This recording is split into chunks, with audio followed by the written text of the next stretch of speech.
کہ صبح ہم جم خانہ میں ناشتہ کریں گے اور چائے پئیں گے، لاہور کے اندر داخل ہو جائیں گے، لیکن وہ لاہور میں داخل نہیں ہو سکے اور وہیں پر ان کو روک دیا گیا، حتیٰ کہ دیگر افواج پہنچنے کے بعد ان کو وہاں سے پسپا ہونا پڑا۔ پھر انہوں نے دوسری جگہ چونڈا کے محاذ پر شکر گڑھ کی طرف سے سیالکوٹ محاذ کھولا اور وہاں پر ٹینکوں کی ایک بہت بڑی تعداد میں انہوں نے حملہ کیا۔ اس وقت یہ کہا جاتا تھا کہ ٹینکوں کی اس سے بڑی جنگ اور کہیں نہیں ہوئی۔ سینکڑوں ٹینک جو ہے وہ انہوں نے پیش قدمی کی اور انہوں نے کئی دیہات پر قبضہ کر کے آگے بڑھے، اور پاکستان کے پاس تو نہ اتنا اسلحہ تھا اور نہ اس طرح وہ اسلحے میں مقابلہ کر سکتے تھے، لیکن پھر ہمارے جوانوں نے اپنے جسموں کے ساتھ بم باندھ کر انہوں نے ان ٹینکوں پر حملے کیے اور آخر کار اس بہت بڑے حملے کو پسپا کر دیا۔ اور پھر تیسری جگہ پر راجستھان کے محاذ پر جو تھر کا صحرا ہے سندھ میں، وہاں پر ایک تیسرا حملہ ہوا، لیکن وہاں پر بھی ان کو بہت پیچھے دھکیل دیا گیا اور وہاں پر بھی وہ ناکام و نامراد ہوئے، حتیٰ کہ یہ جنگ بندی ہوئی اور جنگ ختم ہوئی۔ اور پھر اس کے بعد ٹیبل کے اوپر جا کر ایوب خان نے وہ جیتی ہوئی جنگ معاہدہ تاشقند کی صورت میں ہار دی، اور وہی اس ایوب خان کے زوال کا سبب بنا۔ یہ تو وہ چند واقعات ہیں کہ جو نوجوان نسل کے لیے اور جن کو اس بارے میں 6 ستمبر کی جنگ کے بارے میں آگاہی نہیں ہے، ان کے لیے ضروری ہیں کہ ان کو معلوم ہو کہ یہ آخر یہ جنگ کیا تھی، اس میں جو ہے وہ کس طرح سے۔ اور دوسری طرف یہ بات کہ اس وقت پوری قوم اکٹھی تھی، فضا میں طیاروں کی لڑائی ہوتی تھی اور طیارے گرتے تھے، لیکن لوگ چھتوں پر چڑھ کر جائے کہ وہ سرنگوں میں جا گھستے، تہہ خانوں میں گھستے، جیسے جنگوں میں ہوتا ہے، چھتوں کے اوپر چڑھ کر لوگ اس کا تماشا دیکھتے تھے۔ خوف دل سے نکل گیا تھا، پوری قوم ایک تھی، اور قوم جو ہے وہ بے شمار لوگ اور نوجوان سرحد کی جانب بڑھ رہے تھے کہ ہم سے جو کام لیا جا سکتا ہے ہم کام کرنے کے لیے تیار ہیں۔ اور وہ جو 2 ہفتے تھے، ان 2 ہفتوں میں پاکستان میں تھانوں میں چوری کی کوئی مقدمہ ریکارڈ نہیں ہوا، ڈکیتی کا کوئی مقدمہ ریکارڈ نہیں ہوا، جرائم ان 2 ہفتوں میں نہ ہونے کے برابر تھے، اس لیے کہ پوری قوم اس وطن کے لیے، اس دین کے لیے، قوم کے اپنی مذہب اور ملت کے لیے وہ پوری کی پوری قوم اکٹھی ہو گئی۔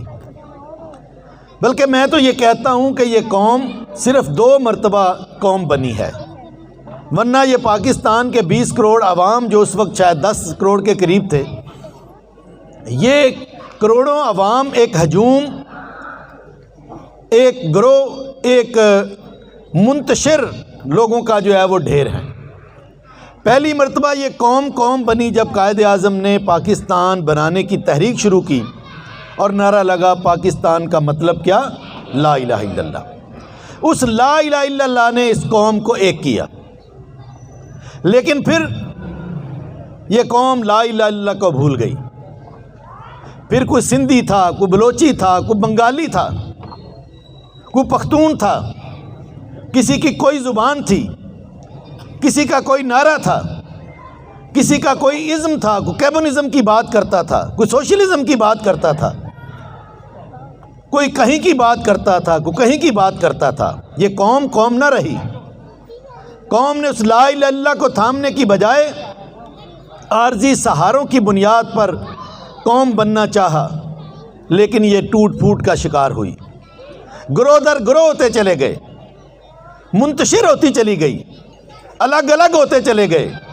لیکن پھر جو ہی انڈیا نے پاکستان پر حملہ کیا، پھر وہی لا الہ الا اللہ کا نعرہ گونجا، پھر وہی اسلام کی محبت لوگوں کے اندر اس نے جنم لیا، پھر وہی مصطفیٰ سے محبت صلی اللہ علیہ وسلم سے وہ لوگوں کے دلوں میں جو ہے وہ اجاگر ہوئی، اور اس ملک و ملت کو بچانے کے لیے قوم پھر ایک ہو گئی، پھر اکٹھے ہو گئے۔ لیکن اس کے بعد